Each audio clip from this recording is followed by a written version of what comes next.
My name's Julie.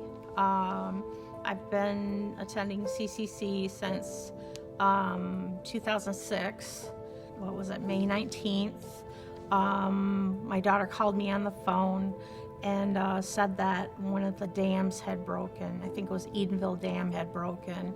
And she said, "Mom, we need to get you out of there."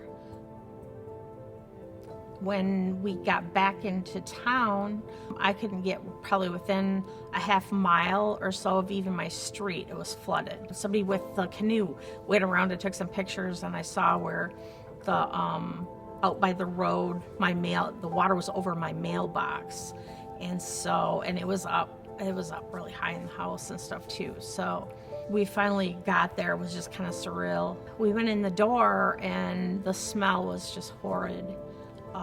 Everything was molded, and it just smelled. You couldn't hardly stomach it. I walked back out in my yard, and I took a look up and down our street. And our street there was lots of cars and people coming in and out of homes and dragging stuff out to the road and stuff. And I started praying. I said, "God, I have no idea what to do. I have no idea what to do." I was crying.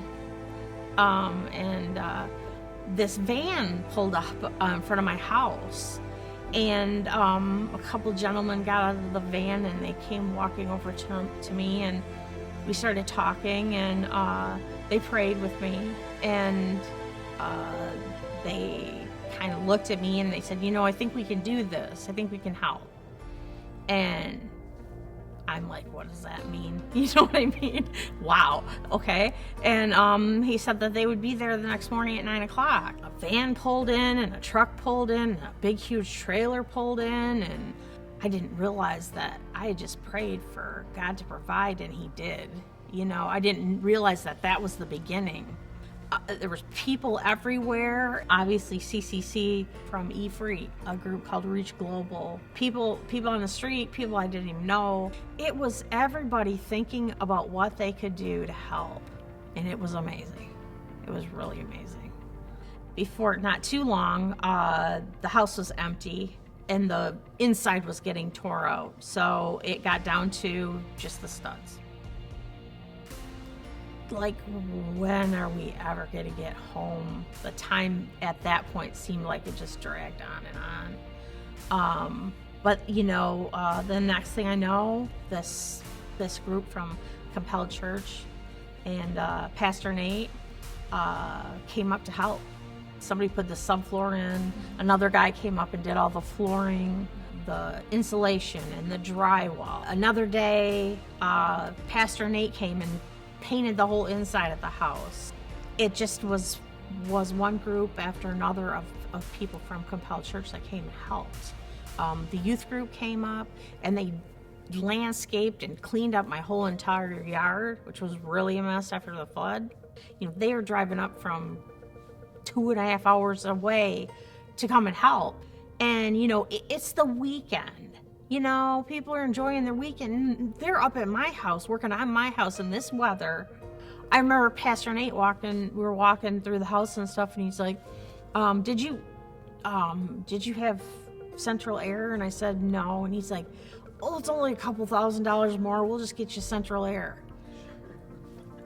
What? I just remember going over there and this one time, and I pulled up on the street in front of my house. And I just turned off the keys, and I just sat there because my whole front yard looked like a wood shop. There's saws and tables and and people are just going to town. And I just sat there and cried, and I thought, this is incredible. It's just incredible that they're here to help myself and my daughter have a home again. The one day, Pastor Nate handed me the phone, and there was a guy that wanted to donate a bedroom set to me. They showed up and set everything up in my room. That was the only things in my room. They set up in my room, and then they said, I hear you don't have a mattress." And I'm like, "No, I don't have a mattress." And so, "Well, let's go shopping." So we head over to Dan, and I spent quite a bit of time with Pastor Hay and Wendy. Just beautiful, beautiful, wonderful people. I had so much fun shopping for a mattress with them, and then picking out a mattress. And then Wendy and I and Karen went to Target and picked out some sheets for my bed and that type of thing. And those are like cherished memories of things that happened. Compelled Church, I felt like they were part of my family. Everybody there. It wasn't just the people that were at the house and did all this work. It was the people that donated. It was the people that prayed. They were there, and everything was coming together so much. And this dream that my daughter and I had of going home was coming true.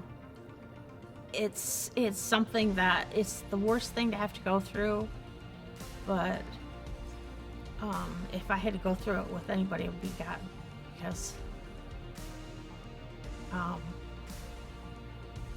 I felt His presence the whole summer. I did. I don't know how else you look at it, and God through people, God through church family.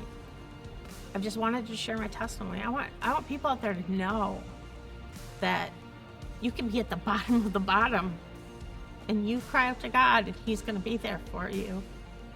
He's going to lift you up, and He's going to carry you